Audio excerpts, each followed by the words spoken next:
ব্যাপার আবুল মিয়া?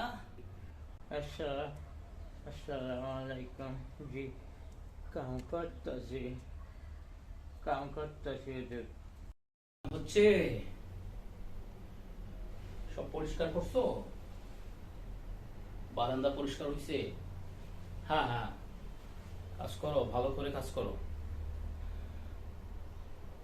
ঠিক আছে, অনেক সুন্দর হয়েছে। আর জানলাটা ভালো করে মুছো। जी जी जी जी।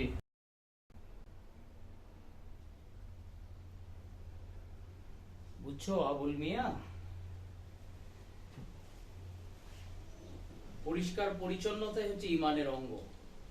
তুমি সবসময় নিজেকে পরিষ্কার রাখবা, পরিপাটি করে রাখবা, দেখবা প্রত্যেকটা কাজে তোমার সফলতা আসবে। শোনো আবুল মিয়া, তুমি ভেবো না আমি তোমাকে কোনো হুকুম করছি বা নির্দেশনা দিচ্ছি। আমি বলছি আমি আমার কথা। আমি এই পর্যন্ত এসেছি, এই পর্যায়ে এসে পৌঁছাইছি একমাত্র আমি আমার মেধা দিয়ে। আমাকে কেউ সাহায্য করেনি, বুঝছো আবুল মিয়া? আমার হাত ধরে কেউ আমাকে উঠায়নি।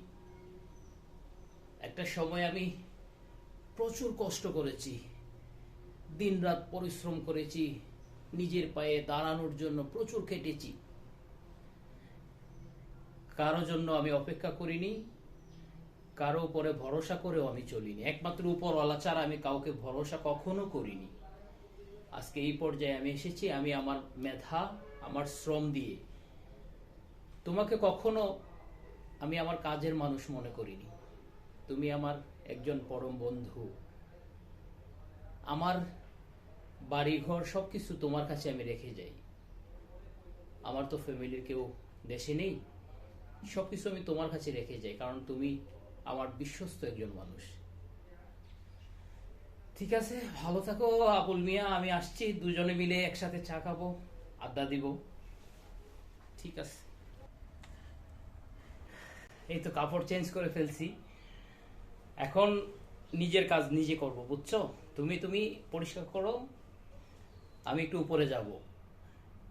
টিন দিয়ে বৃষ্টি পড়ে তো নিজের কাজ নিজেকে আমি করতে স্বাচ্ছন্দ্য বোধ করি, বুঝছো?